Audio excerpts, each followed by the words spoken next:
പങ്കാളിയായിരിക്കുക ചെയ്താൽ ഇനി എന്റെ പാപ നിമിത്തം ഞാൻ ശിക്ഷിക്കപ്പെടുകയില്ല. സ്തോത്രം. പാപത്തിന്റെ ശിക്ഷ കാൽവറിയിൽ കഴിഞ്ഞു. പാപത്തിന്റെ ശിക്ഷ കാൽവറിയിൽ കഴിഞ്ഞു. റോമാലേഖനം 8-ാം അധ്യായം മുതൽ വായിച്ചേക്കണേ. നിങ്ങൾ എന്നെ ശ്രദ്ധിക്കണം. റോമാലേഖനം 8-ാം അധ്യായം മുതൽ. അതുകൊണ്ട് ഇപ്പോൾ ജീവന്റെ ആത്മാവിന്റെ പ്രമാണം എന്റെ പാപത്തിന്റെയും മരണത്തിന്റെയും പ്രമാണത്തിൽ നിന്ന് ക്രിസ്തുയേശുവിൽ സ്വാതന്ത്ര്യം വരുത്തിയിരിക്കുന്നു. ജഡത്താനുള്ള ബലഹീനത നിമിത്തം ന്യായപ്രമാണത്തിന് കഴിയാഞ്ഞതിനെ ദൈവം തന്റെ പുത്രനെ സാധിപ്പാൻ ദൈവം തന്റെ പുത്രനെ പാപജടത്തിന്റെ സാദൃശ്യത്തിലും പാപം നിമിത്തവും അയച്ച് പാപത്തിന് ജഡത്തിൽ ശിക്ഷ വിധിച്ചു. പാപത്തിന് അവരെ ജഡത്തിൽ ശിക്ഷ വിധിച്ചു. അതുകൊണ്ട് ഇപ്പോൾ ക്രിസ്തുവിനുള്ളവർക്ക് ഒരു ശിക്ഷാവിധിയും ശ്രദ്ധിക്കണേ. പാപത്തിന്റെ ശിക്ഷ കാൽവരിയിൽ കഴിഞ്ഞു. പാപത്തിന്റെ ശിക്ഷ കാൽവരിയിൽ കഴിഞ്ഞതിനാൽ ഇനി പാപം നിമിത്തം ആരും ശിക്ഷിക്കപ്പെടുകയില്ല. പറഞ്ഞ അറിഞ്ഞോട് പറഞ്ഞ സ്റ്റേറ്റ്മെന്റ് ആണ്, ചുമ്മാ വായ പിടിച്ച പറഞ്ഞല്ല. ഇനി പാപം നിമിത്തം ആരും ശിക്ഷിക്കപ്പെടുകയില്ല. അതെ, ഇനി ചോട്ടരാജനോ വീരപ്പനോ പോലും അവരുടെ പാപം നിമിത്തം ശിക്ഷിക്കപ്പെടുകയില്ല. 20-ാം അധ്യായം വായിച്ചാൽ അതിന്റെ 11 മുതൽ വായിക്കുമ്പോൾ നമുക്ക് ഇവിടെ ഇങ്ങനെ കാണാൻ കഴിയും. എടുത്തുകൊണ്ട് വായിച്ചേ. ഞാൻ വലിയൊരു വെള്ളസിംഹാസനവും അതിലൊരുത്തനിരിക്കുന്നതും കണ്ടു. അവന്റെ സന്നിധിയിൽ നിന്ന് ഭൂമിയും ആകാശവും ഓടിപ്പോയി, അവയെ പിന്നെ കണ്ടില്ല. മരിച്ചവർ ആബാലവൃദ്ധം സിംഹാസനത്തിന് മുൻപിൽ നിൽക്കുന്നതും കണ്ടു. പുസ്തകങ്ങൾ തുറന്നു, ജീവന്റെ പുസ്തകം എന്ന മറ്റൊരു പുസ്തകവും തുറന്നു. പുസ്തകങ്ങളിൽ എഴുതിയിരുന്നതിന് ഒത്തവണ്ണം മരിച്ചവർക്ക് അവരുടെ പ്രവൃത്തികൾക്കടുത്ത ന്യായവിധി ഉണ്ടായി. മരണത്തെയും പാതാളത്തെയും തീപ്പൊയ്കയിൽ തള്ളിയിട്ടു. ഈ തീപ്പൊയ്ക രണ്ടാമത്തെ മരണം. ജീവപുസ്തകത്തിൽ പേരെഴുതി കാണാത്ത ഏവനെയും തീപ്പൊയ്കയിൽ തള്ളിയിട്ടു. വളരെ നന്ദി, സ്തോത്രം. ആ ഭാഗം വായിച്ചത് ഞാൻ ഒരു കാര്യം മനസ്സിലാക്കി പറയാം. അന്ത്യന്യായവിധിയാ. ഞാൻ വലിയൊരു വെള്ളസിംഹാസനവും അതിലൊരിക്കുന്നതും മരിച്ചവർ ആ ബാലവൃദ്ധം. ശ്രദ്ധിക്കണേ, ബാലന്മാർ മുതൽ വൃദ്ധന്മാർ വരെ. ശിശുക്കൾ ആ കൂട്ടത്തിൽ ഇല്ല. മനസ്സിലാവുന്നുണ്ടോ? ബാലന്മാർ മുതൽ വൃദ്ധന്മാർ വരെ.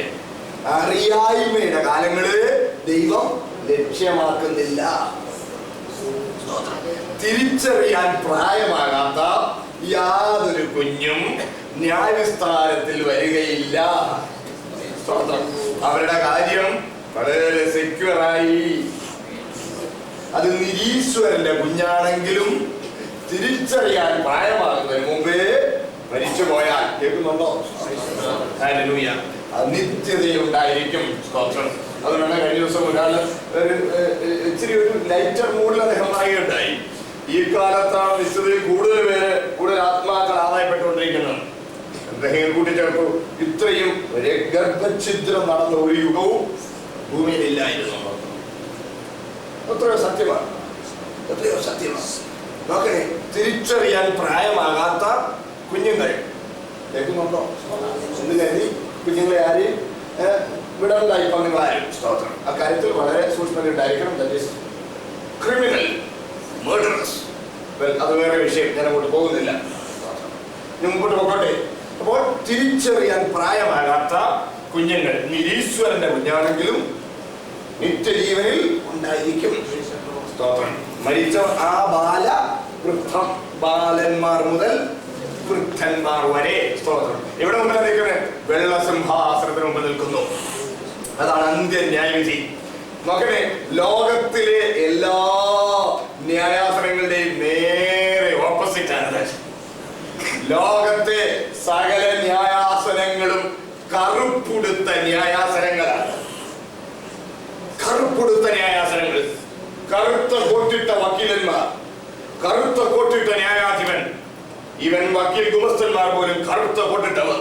കോടതിയിലെ ജീവനക്കാരെല്ലാം കോടതിയിൽ വിസ്താരം നടക്കുമ്പോൾ കറുത്ത കോട്ടിട്ട കറുപ്പുടുത്ത കോടതി, കറുത്ത കോടതി, അന്യായ കോടതി, രാഷ്ട്രീയ ഇടപെടലുകളുള്ള കോടതി, സ്വജനപക്ഷപാതമുള്ള കോടതി, മന്ത്രിയുടെ സ്വാധീനമുള്ള കോടതി, കൈ കൈക്കൂലി മേടിക്കുന്ന ന്യായാധിപന്മാർ, മുഖം നോക്കി ന്യായം വിധിക്കുന്നവർ, കറുപ്പുടുത്ത കോടതി. എന്നാൽ എന്റെ ദൈവം സ്ഥാപിക്കാൻ പോകുന്ന കോടതി, അന്ത്യന്യായം ജീവിക്കുവാൻ പോകുന്ന സിംഹാസനം വെള്ള സിംഹാസനമാണ്. അവിടെ വക്കീലില്ല, വക്കാലത്തില്ല, അവിടെ രാഷ്ട്രീയ ഇടപെടലില്ല, അവിടെ യാതൊരു അന്യായവുമില്ല, അവിടെ സാക്ഷി മൊഴി മാറുന്നില്ല, അവിടെ ഒന്നുമില്ല. അത് തികച്ചും നീതിയുടെ കോടതിയാണ്. കർത്താവിനനുസരിച്ച് രക്ഷപ്പെടാത്തവരെല്ലാവരും ആ കോടതി മുമ്പാകെ നിൽക്കണം. വെള്ള സിംഹാസനങ്ങളിൽ നിൽക്കുമ്പോൾ പുസ്തകങ്ങൾ തുറന്നു. അടുത്ത വാചകം, പുസ്തകങ്ങളിൽ എഴുതിയിരുന്നൊരൊത്തവണ്ണം ന്യായവിധി ഉണ്ടായി. അപ്പോൾ പുസ്തകങ്ങളിൽ എഴുതിയിരിക്കുന്നത് എല്ലാവരുടെയും ജീവിതത്തിലെ വിശദാംശങ്ങളാണ്. ഹല്ലേലൂയ. മുമ്പോട്ട് പോകട്ടെ. അത് കഴിഞ്ഞ് ജീവന്റെ പുസ്തകമെന്ന മറ്റൊരു പുസ്തകവും തുറന്നു. വിടുതലിന്റെ വാക്യം പറയുന്നത്, ജീവന്റെ പുസ്തകത്തിൽ പേരെഴുതി കാണാത്തവരെയും തീപ്പൊയ്യെ തള്ളിക്കളയും. പാപം ചെയ്തവരെ അല്ല തീപ്പൊയ്യെ തള്ളിക്കളയുന്നത്, പിന്നെ ആരെയാ? ജീവന്റെ പുസ്തകത്തിൽ പേരെഴുതി കാണാത്തവരെ. ഹല്ലേലൂയ. ഈ ഉദാഹരണം വ്യക്തമാക്കിക്കോട്ടെ. പുസ്തകങ്ങൾ തുറന്നു. ഒരുത്തനെ പിടിച്ചു നിർത്തി. ഇപ്പൊ നമ്മുടെ വീരപ്പനെ പിടിച്ചു നിർത്തിയിരിക്കട്ടെ, അല്ലെങ്കിൽ വേറൊരുത്തനെ പിടിച്ചു നിർത്തി. ഒരു മഹാദ്രോഹിയാണ് പിടിച്ചു നിർത്തി. അവന്റെ കാര്യങ്ങൾ അവന്റെ പുസ്തകത്തിൽ വായിക്കുകയാണ്. അവന് മീൻസ് മഹാദ്രോഹിയായി നടന്നു, അങ്ങനെ ചെയ്തു, ഇങ്ങനെ ചെയ്തു, കള്ളസംഘത്തിലായിരുന്നു, ബോംബ് വെച്ചു, കൂട്ടങ്ങൾ നടത്തി, ബാങ്ക് മോഷണം നടത്തി, അത് ചെയ്തു, ഇതെല്ലാം ചെയ്തു. അങ്ങനെ ഒരു വലിയ കൂട്ടക്കൊല കഴിഞ്ഞ് വണ്ടിയിൽ രക്ഷപ്പെടുന്ന കൂട്ടത്തിൽ പോലീസ് പിന്തുടർന്നു. ആ യാത്രയിൽ അപകടത്തിൽപ്പെട്ട് അവൻ ആ വഴി വെച്ച് മരിച്ചു. കലാശ് അവിടെ എഴുതി വെച്ചിരിക്കുന്നു. ഉടനെ ദൂതൻ ചോദിച്ചതിരിക്കട്ടെ, ദൈവമേ, ഈ മഹാദ്രോഹം ചെയ്ത് ഇവനെ നരകത്തിലേക്ക് തന്നിട്ടേ? ദൈവത്തിന് മറുപടി, ഒരു നിമിഷം, ജീവന്റെ പുസ്തകം നോക്കാൻ പറയും, അതിൽ ഇവന്റെ പേരുണ്ടോ നോക്കാൻ പറയും. നോക്കില്ല. വിധി എന്താണെന്നറിയാമോ? നീ പാപം ചെയ്തുകൊണ്ട് പോകാനല്ല, ജീവന്റെ പുസ്തകത്തിൽ നിന്റെ പേരില്ലായകയാൽ. ജീവന്റെ പുസ്തകം കുഞ്ഞാടിന്റെ ജീവപുസ്തകമാണ്.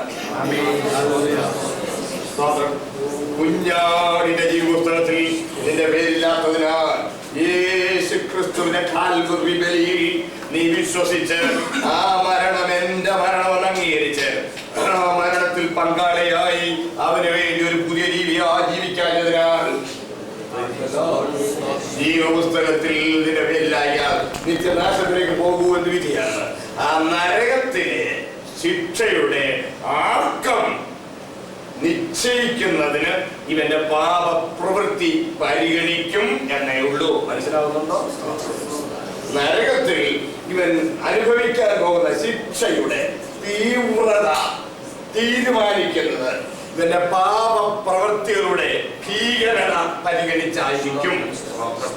അല്ലാതെ അങ്ങോട്ട് വിടുന്നത് എന്തുകൊണ്ടല്ല, പാപം ചെയ്തുകൊണ്ടല്ല. കാര്യം പാപത്തിന്റെ ന്യായവിധി കാൽവറിയിൽ ബാക്കിയൊന്ന് പറഞ്ഞേ. അതാണ് നീതീകരണം.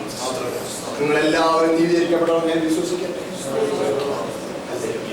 നീതീകരണം പ്രാപിച്ച വിശുദ്ധന്മാർക്കായി ഞാൻ കർത്താവിനെ പ്രിയപ്പെട്ടവരെ, ദൈവം നമ്മളെ ഞാൻ ഇന്നലെ രാത്രി ഓർപ്പിച്ചതാണ് ഓർക്കുന്നത്.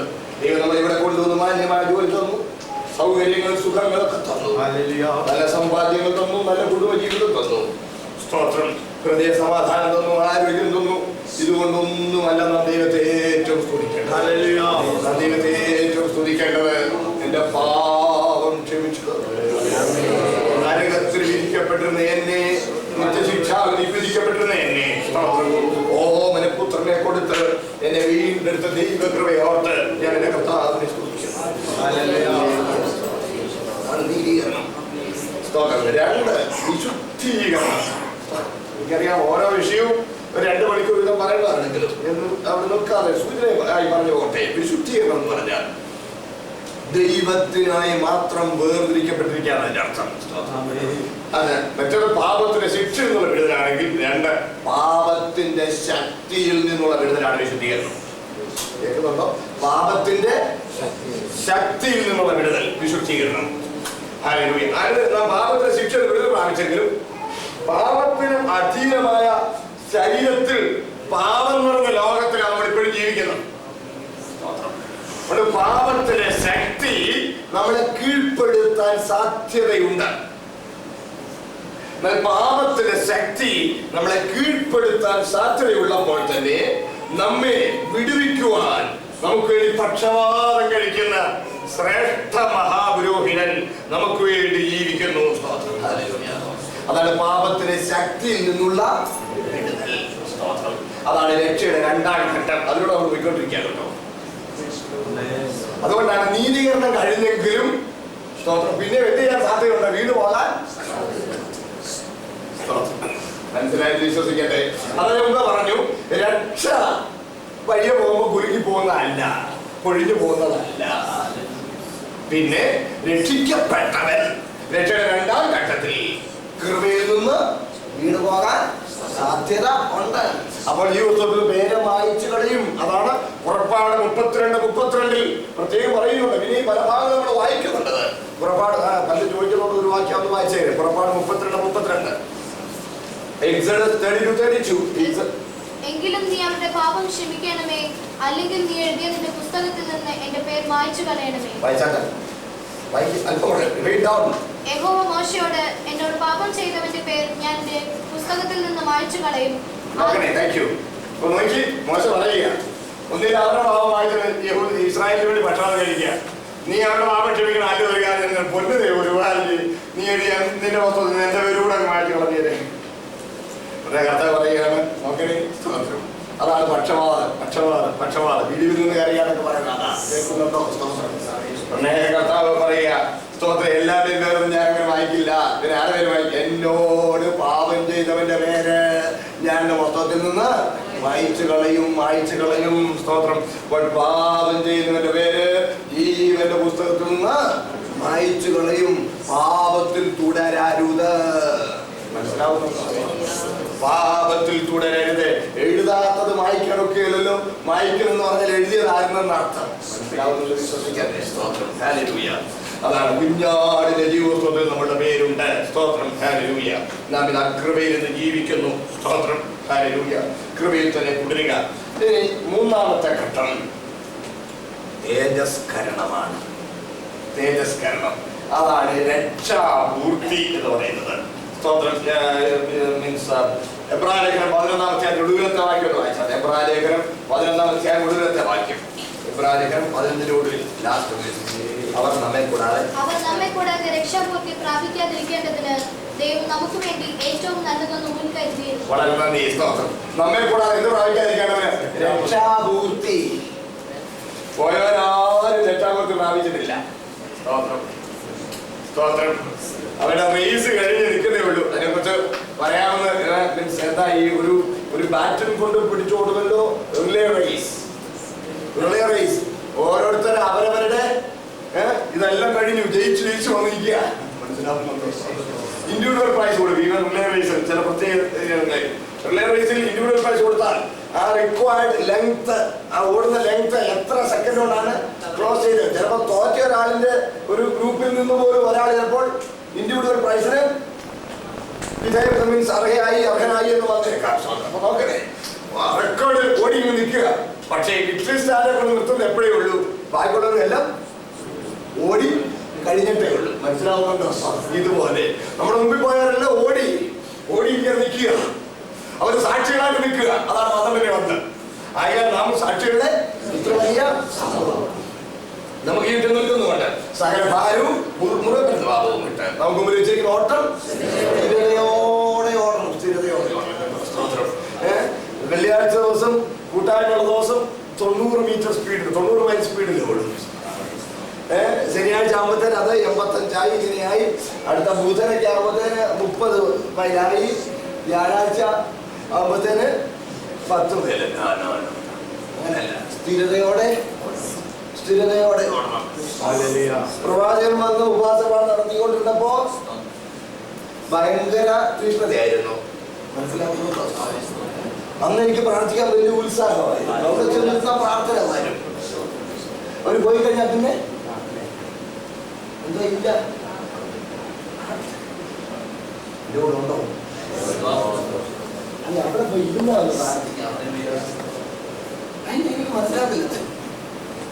പോട്ടെ, അത് വേറെ വിഷയം. ഞാൻ അങ്ങോട്ടേക്ക് പോകുന്നു. നേരെ സ്ഥിരതയോടെ അവർ സാക്ഷികളെ അവിടെ നിൽക്കുക. അപ്പോൾ രക്ഷാപൂർത്തി എന്ന് പറയുന്നത് എന്താണ്? രക്ഷാപൂർത്തി എന്ന് പറയുന്നതാണ് സ്തോത്രം, തേജസ്കരണം.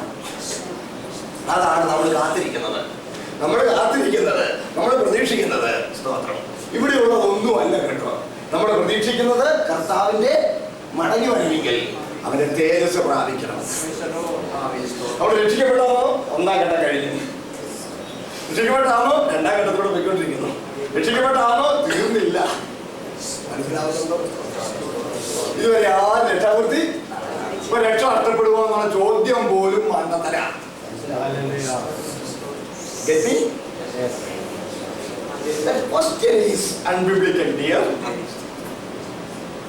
മനസ്സിലായെന്ന് വിശ്വസിക്കല്ലേ? എല്ലാവരും തന്നെ ഉണ്ടോ? അവിടെ ഞാൻ മുമ്പോട്ട് പോയിക്കോട്ടെ. അപ്പോൾ നമ്മൾ കാത്തിരിക്കും തേജസ്കരണമാണ്. നമ്മുടെ പ്രത്യാശ കർത്താവ് മടങ്ങി വരിക. കർത്താവ് മടങ്ങി വരും. സ്തോത്രം. എന്തുകൊണ്ട് മടങ്ങി വരും എന്ന് ചോദിച്ചാൽ, കർത്താവിന്റെ ഒന്നാം വരവിൽ താൻ നിവർത്തിച്ചതിന്റെ എല്ലാം ഫലം കൊയ്യണമെങ്കിൽ അവൻ മടങ്ങി വന്നേ ഒക്കുള്ളൂ. കർത്താവ് ഒന്നാമതൊന്ന് വന്നതുകൊണ്ട് രണ്ടാമതൊന്ന് വന്നേ ഒക്കൂ. സ്തോത്രം. മനസ്സിലായില്ലേ? അവൻ വന്ന് രക്ഷയുടെ വഴി ഒരുക്കിയെങ്കിൽ രക്ഷാപൂർത്തി കഴിയേണ്ടവൻ അവൻ മടങ്ങി. രണ്ട്, പിശാചിന്റെ പുത്രനെ അഴിപ്പാൻ ദൈവപുത്രൻ പ്രത്യക്ഷനായി പിശാചിനെ പരാജയപ്പെടുത്തി. സ്തോത്രം. അവനെ എന്നേക്കും നിത്യനരകത്തിലേക്ക് തള്ളിക്കളയേണ്ടവൻ അവൻ മടങ്ങി വരും. ചതച്ചു വിട്ടേക്കില്ല. എന്നിട്ട് ദൈവം അവനിപ്പോ സാധനം കൊടുത്തിരിക്കുക കേട്ടോ. നമ്മളെല്ലാരും കൂടെ കൂടി പിശാചിനെ കെട്ടിയിടാൻ നോക്കത്തില്ല. ആളുകൾ പറയുന്നത് പിശാചിനെ കെട്ടിയിടാനാണ്. 21 ദിവസം മുമ്പ് സ്വയത്ത് പിശാചിനെ കെട്ടിയിടാനാണ്. എന്റെ കൂടെ ഉണ്ടോ എല്ലാവരും? വിഷമം തോന്നരുത് എന്നോട്. പ്രയോജനമുള്ള കാര്യമൊക്കെ മറച്ചു വെച്ചാൽ എനിക്ക് കുറ്റം വരും. ഈ അടുത്ത സമയത്ത് ഞാൻ പുതുപ്പള്ളിയിലാണ് ഇപ്പൊ താമസിക്കുന്നത്. പുതുപ്പള്ളി ഒരു 21 ദിവസം ഉപവാസ പ്രാർത്ഥന നടന്നു. 21ാമത്തെ ദിവസം ഉപവാസ പ്രാർത്ഥനയ്ക്ക് ഉണ്ടായിരുന്നു. അത് ഓർമ്മയില്ല. നമ്മുടെ സാബുവാനേഴ്സിന്റെ അവിടെ പേരൊക്കെ പറയാനും കുഴപ്പമില്ല. ഇവിടെ പുതുപ്പള്ളി എന്ന് പറഞ്ഞൊരു വലിയ പരിപാടി ഓർക്കുന്നുണ്ടല്ലോ. 21ാമത്തെ ദിവസം ഉപവാസ പ്രാർത്ഥനയ്ക്ക് വീട്ടിലെ ആളുകൾ വന്ന് സംശയമായിട്ട് ചോദിച്ചതാണ്. കാരണം അവർ പറഞ്ഞു, അദ്ദേഹം പറഞ്ഞു, എല്ലാവരും നമ്മുടെ പുതുപ്പള്ളിയിലെ പിശാചിനെ ചവിട്ടി കൊല്ലാൻ പോവാ. പുതുപ്പള്ളിയിലെ ആ പഴയ പാമ്പിനെ നമുക്കിന്ന് ചവിട്ടി കൊന്ന് കുഴിച്ചിട്ടിട്ട് പോകണം. നമുക്ക് ഇനിയും എല്ലാവരും കമോൺ ഓൾ ഓഫ് യു എല്ലാവരും അവരുടെ വലത്തെ കാര്യം വെക്കാൻ പറഞ്ഞു. വലത്തെ കാര്യം നോക്കി കുറെ പേർക്ക് ഒറ്റയ്ക്ക് ഇങ്ങനെ പിടിച്ചോണ്ട് ഞാൻ പറയുമ്പോൾ നോക്കണം. ഹല്ലേലൂയ ഹല്ലേലൂയ എന്ന് പറഞ്ഞ് ചവിട്ടണം. ഹല്ലേലൂയ ഹല്ലേലൂയ കേൾക്കുമ്പോട്ടാ ഞാൻ പറയുന്നത്.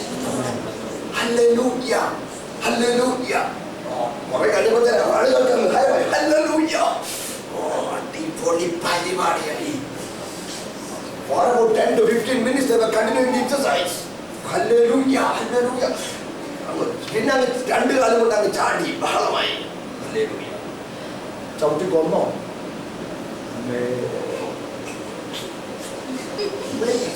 അപ്പൊ ഹല്ലേലൂയ പറഞ്ഞത് ആർക്ക് വേണ്ടിയാ? ആരുടെ ഒരു പത്രത്തിൽ എഴുതി പറഞ്ഞാൽ അധ്വാനിക്കും ഹല്ലേലൂയാണ് വിളിച്ചത് എന്ന് പറഞ്ഞ പോലെയാണ്. പിശാചിന് ഹല്ലേലൂയ പറയുന്നു. നമ്മള് എന്റെ കൂടെ ഉണ്ടോ എല്ലാവരും? അതുപോലെ നടന്ന കാര്യം എന്നോട് ചില സംശയങ്ങളായിട്ട് ചോദിച്ചുള്ള കാര്യമാണ് പറയുന്നത്. ദൈവമക്കൾ ഓരോ സ്തോത്രം പറയുമ്പോൾ പിശാചിന്റെ തലയ്ക്ക് ഓരോ അടിയാ. ഓരോ സ്തോത്രം പറയുമ്പോൾ ആഞ്ഞു പറഞ്ഞു വേണം. അപ്പൊ അതൊക്കെ പറഞ്ഞാൽ അതിങ്ങനെ ചോദ്യോട്ടില്ല.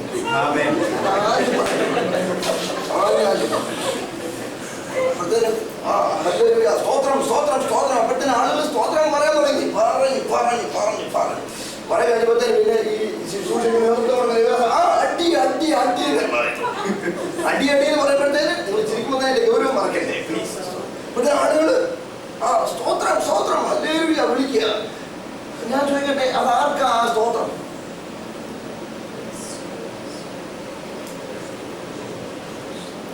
Are you glorifying God? നിങ്ങൾ ദൈവത്തെയാണോ പോറ്റുന്നത്? എല്ലാവരും എൻ്റെ കൂടെ ഉണ്ടോ? എന്തിനാ പ്രാർത്ഥിക്കുന്നത്? പിശാച് വീട്ടിലോ എടുക്കാതിരിക്കാൻ. ഞാൻ എന്റെ പുസ്തകങ്ങളിൽ മുതൽ തന്നെ ഞാൻ ദൈവത്തോട് പോലെ കർത്താവ് ഇനി അത് വ്യാധനയാണ് കെട്ടിയിട്ടിരുന്നായിരുന്നെങ്കിൽ പിന്നെ അടുത്ത് വരുന്നുണ്ടല്ലോ നരകത്തിലെ ആ ഗഹൂരമൊക്കെ ഒഴിഞ്ഞ് കിടക്കുക. താക്കോലൊക്കെ അവിടെ ഉണ്ട്, അത് കാണാതെ കിടക്കുന്നൊന്നുമല്ല. അതിന് ഗഹൂരത്തിന് താക്കോലുമുണ്ട്, കങ്ങലയുണ്ട്, ദൂതനുമുണ്ട്, എല്ലാം ഉണ്ട്. അവനെ 1000 ആണ്ട് വായിച്ചിട്ട് ആരംഭത്തിൽ കൊണ്ടത് കൂട്ടിയിടുകയല്ലേ. ഇപ്പോഴേ അവനെ കൂട്ടിയിട്ടിരുന്നെങ്കിൽ മനസ്സിലാവുന്നുണ്ടോ? പക്ഷെ ദൈവം അത് വെച്ചിരിക്കുകയാണ്. ദൈവം അത് അനുവദിച്ചിരിക്കുക. എന്തിനാണെന്നറിയാമോ? നമ്മൾ അവരോട് എതിർത്തു നിന്ന് ജയം വരിക്കണം. ദൈവം അത് ആഗ്രഹിക്കുന്നതാണ്. നമ്മളെല്ലാം കൂടെ കൂടി പിശാചിനെ തല്ലിക്കൊന്ന് കുടിച്ചിടുക എന്ന് വിചാരിക്കരുത്.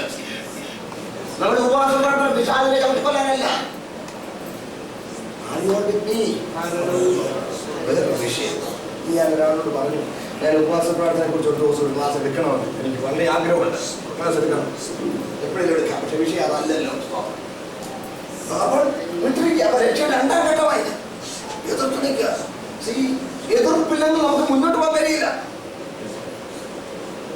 സയൻസിൽ ഫിസിക്സ് പഠിച്ചവരുണ്ടെങ്കിൽ അറിയാമല്ലോ, it is friction that makes things move ahead. Friction ഇല്ലെങ്കിൽ മുമ്പോട്ട് പോകില്ല. ഒരു ഉദാഹരണം പറയാം. നിങ്ങൾ നാട്ടിൽ മാർബിൾ ഇട്ടതാണ്, അതിലോട്ട് കുറെ ഓയിൽ അങ്ങോട്ട് ഒഴിച്ചേച്ച് അതിന്റെ മുകളിൽ കൂടെ ഒരു അടഞ്ഞു ശരിക്കും ശ്രദ്ധിക്കണേ. അതിന് മുകളിൽ കൂടെ നടന്നാൽ നിങ്ങൾ മുമ്പോട്ട് പോകില്ല. ഫ്രിക്ഷൻ ഉണ്ടെങ്കിലേ എന്ത് ചെയ്യുള്ളൂ? മുമ്പോട്ട് പോകുള്ളൂ. കേൾക്കുന്നുണ്ടോ? ദൈവം ജീവിതത്തിൽ കഷ്ടങ്ങൾ വന്നിരിക്കുന്നത് എന്തിനാണെന്നറിയാമോ? എങ്ങനെ നിങ്ങളെ മുമ്പോട്ട് കൊണ്ടുപോകാനാ,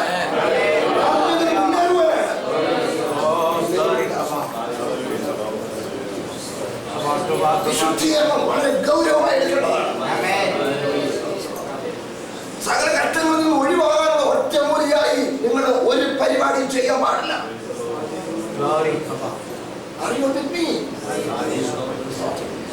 അപ്പോൾ നാം പ്രതീക്ഷിക്കുന്നത് ഇവിടെ കഷ്ടങ്ങളിലും പ്രയാസങ്ങളിലും അന്യമായ ലോകത്തിൽ കർത്താവിനോട് പറ്റിച്ചേർന്ന് കൃപയിൽ ആശ്രയിച്ച് അതിഥ്യതയ്ക്ക് വേണ്ടി ഒരുങ്ങുകയാണ്. ഹല്ലേലൂയ. കഷ്ടങ്ങൾ തന്നെ ലോകത്തൂടെ മുമ്പോട്ട് പോകുമ്പോൾ നമ്മുടെ നോട്ടം എപ്പോഴും തേജസ്കരണത്തിലായിരിക്കണം. എന്റെ കർത്താവും മടങ്ങി വരും. ദൈവസഭയുടെ ഭാവി പ്രത്യാശ എന്താണ്? 1-ാം നൂറ്റാണ്ടിലെ ഭക്തന്മാരെ കുറിച്ച് ശ്രദ്ധിക്കണേ. 1-ാം നൂറ്റാണ്ടിലെ ഭക്തന്മാരെ കുറിച്ച് ഇങ്ങനെയാണ് പറഞ്ഞിരുന്നത്. They are not looking for a cleft in the earth called grave, but for a cleavage in the sky called the glory.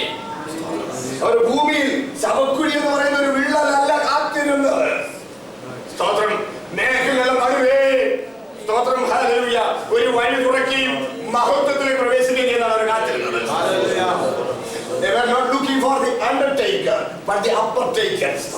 ഇംഗ്ലീഷിൽ അണ്ടർടേക്കർ എന്ന് പറഞ്ഞാൽ ശവസംസ്കാര ശുശ്രൂഷയ്ക്ക് നേതൃത്വം കൊടുക്കുന്ന ആളിന് പറയുന്നവരാണ് അണ്ടർടേക്കർ. അവര് ശവക്കുഴിയും വെട്ടിയിട്ട് പെട്ടിയും ഓർഡർ ചെയ്ത് കല്ലറയും കെട്ടിയിട്ടോണ്ട് മനസ്സിലാവുന്നുണ്ടോ? എന്റെ ശവസംസ്കാര ശുശ്രൂഷ ചെയ്യേണ്ടത് ഇന്നാരൊക്കെയാണെന്ന് പറഞ്ഞ് ലിസ്റ്റ് എഴുതി ഉണ്ടാക്കി വെച്ചോണ്ടിരിക്കല്ല. എന്റെ കൂടെ ഉണ്ട് എല്ലാരും. താഴോട്ട് കൊണ്ടുപോകുന്നത് അണ്ടർടേക്കറല്ല, അപ്പർടേക്കറെ വെള്ളോട്ട് വരെ കൊണ്ടുപോകുന്നവരാണ്.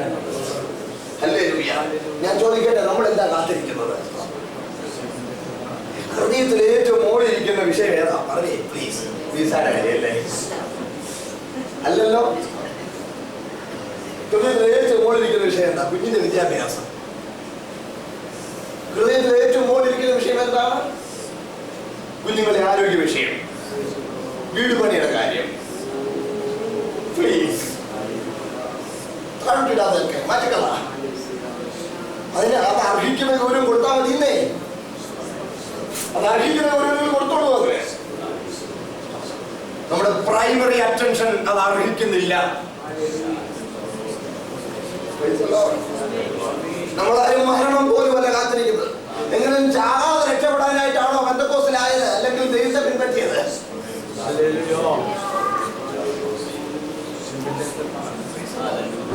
അല്ല.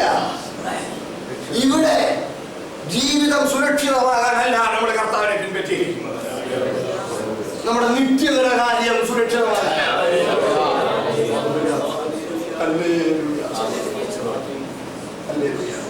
എൻ്റെ ഞങ്ങളുടെ സഭയിലുള്ള ഒരാളൊരു LIC ചെയ്യുന്ന ഒരാളാണ്. ഞാൻ പറഞ്ഞു we are also engaged in insurance program. നിങ്ങൾ ലൈഫ് ഇൻഷുർ ചെയ്യുന്നവരാ എന്ന് പറയുന്നു. നിങ്ങളെന്ത് ഇൻഷുർ ചെയ്യാന്നു മനസ്സിലാവുന്നുണ്ടോ?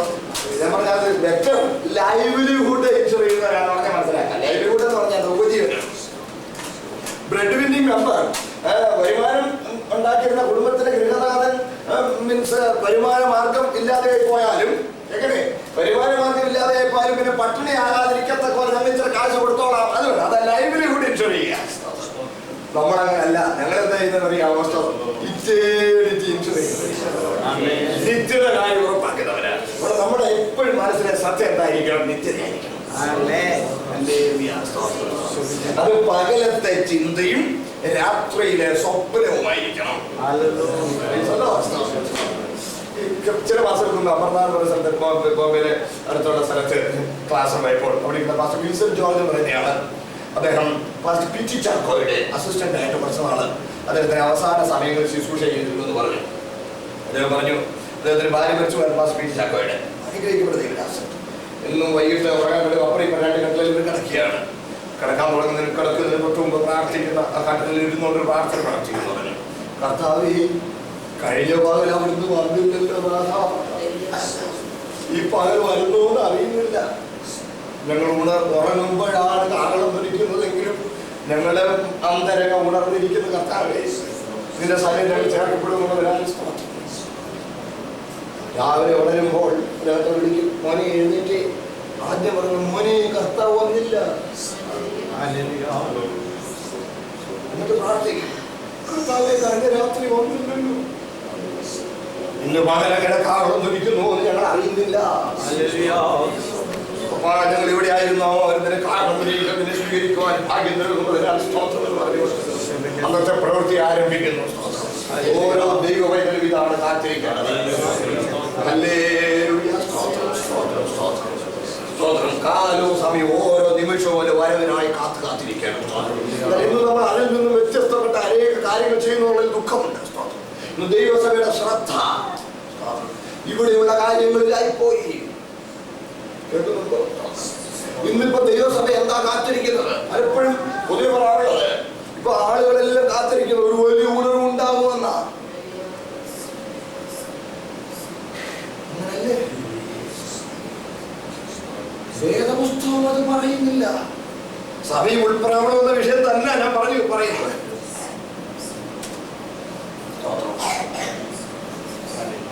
ഒരു വലിയ ഉണർവുണ്ടാകുമെന്ന് പുസ്തകം പറയുന്നില്ല. എന്റെ ചെറുപ്പത്തിൽ ഞാൻ ഓർക്കുന്നുണ്ട്, അടുത്ത കാലം വരെ ദൈവഭക്തന്മാർ പ്രാർത്ഥിച്ചിട്ടുണ്ട്, കർത്താവേ വരണമേ, കർത്താവേ വരണമേ. ഇപ്പോഴും നമ്മൾ യോഗം കഴിയുമ്പോൾ പറയും, ആമേൻ കർത്താവേ യേശുവേ. അങ്ങനെ പറഞ്ഞപ്പോൾ ഒരു സ്ഥലത്തോട് ദൈവദാസൻ പറഞ്ഞു, നമ്മൾ അതിനു മുമ്പ് നടക്കേണ്ടത് എന്നൊന്ന് പറഞ്ഞു വെച്ച് നമുക്ക് അത് പറയണം. കർത്താവേ ഉണർവ് അയക്കണമേ എന്ന് കഴിഞ്ഞേച്ച് കർത്താവേ വരണമേ എന്ന് രണ്ടും പറഞ്ഞു. കേൾക്കുന്നുണ്ടോ? ഇപ്പൊ നമ്മുടെ എന്താണ് വലിയൊരു മിക്കവാറും സഭകളിൽ പ്രാർത്ഥിക്കുന്ന കർത്താവേ നീ വാഗ്ദത്തം ചെയ്ത വലിയ ഉണർവ് അയക്കണമേ, അത് ഞങ്ങളിൽ ആരംഭിക്കണമേ. ദൈവം നമ്മളെ അങ്ങനെ പഠിപ്പിക്കുന്നില്ല. വിഷയം തെറ്റിപ്പോകരുത്. മുൻമഴയും പിന്മഴയും എന്നൊരു ആശയം ശക്തിപ്പെട്ടു വരികയാണ്. കർത്താവ് എന്തെങ്കിലും ചെയ്യട്ടെ, ഉണർവ് വ്യക്തികളിലൊക്കെ അയച്ചോട്ടെ. പക്ഷെ നമ്മളതല്ല കാത്തിരിക്കുന്നത്. കേൾക്കുന്നുണ്ടോ? ആ വിഷയ സംബന്ധമായി തന്നെ ഒരു ദിവസം കാര്യങ്ങൾ വ്യക്തമാക്കി തന്നിരിക്കുന്നുണ്ട്. പെന്തക്കോസ്ത് പെയ്യുന്ന മുൻമഴയാണെങ്കിൽ അത് എന്നാ നിന്നുപോയത്? അത് നിന്നുപോയില്ല. നമ്മൾ ആരും തെറ്റിദ്ധരിക്കരുത്. കേൾക്കുന്നുണ്ടേ? ആരും തെറ്റിദ്ധരിക്കരുത്. വലിയൊരു ഉണർവ് അയച്ചിട്ട് കർത്താവ് വരുമെന്ന് തെറ്റിദ്ധരിച്ച് നമ്മൾ അറിയാത്ത നേരം അവൻ വന്ന് തനിക്കുള്ളവരെ കൊണ്ട് പോയി നമ്മളിവിടെ വിട്ടുപോകാനിടയാകരുത്.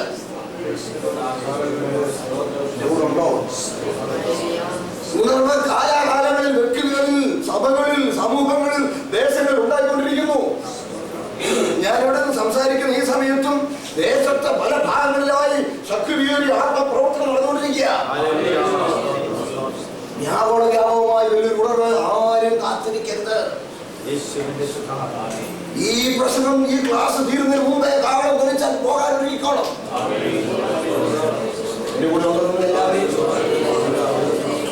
ആ വിഷയ സംബന്ധമായി മറ്റൊരു സന്ദർഭത്തിൽ എപ്പോഴും അവസരം കിട്ടുകയാണെങ്കിൽ ഞാൻ കൂടുതൽ വിശദീകരണം തരാം. മുമ്പ് നോക്കട്ടെ, നമ്മളെപ്പോഴും ഓരോ നിമിഷവും കാത്തിരിക്കുന്ന കർത്താവിന്റെ മടങ്ങി അത് നമ്മുടെ ശ്രദ്ധ തിരിയാൻ ഇടയാകരുത്. 2 കൊരിന്ത്യർ 11-2 വാക്യം ഇങ്ങനെ വായിക്കുന്നു. 2 കൊരിന്ത്യർ 11:2 ക്രിസ്തു എന്ന ഏക പുരുഷന് നിർമ്മലകന്യകയായി എത്തിപ്പാൻ വിവാഹ നിശ്ചയം ചെയ്തിരിക്കുന്നു. സർപ്പം ഹവ്വായെ ഉപായത്താൽ ചതിച്ചതുപോലെ നിങ്ങളുടെ ഹൃദയം ക്രിസ്തുവിനോടുള്ള ഏകാഗ്രതയും നിർമ്മലതയും ഇട്ടാൽ വഷളായി പോകുമോ എന്ന് ഞാൻ ഭയപ്പെടുന്നു. ഏകാഗ്രത നമ്മളിവിടെ ജോലി ചെയ്യുമ്പോൾ തന്നെ ഹൃദയം കർത്താവിന്റെ വരവിന് വേണ്ടി കാക്ഷിച്ചുകൊള്ളണം.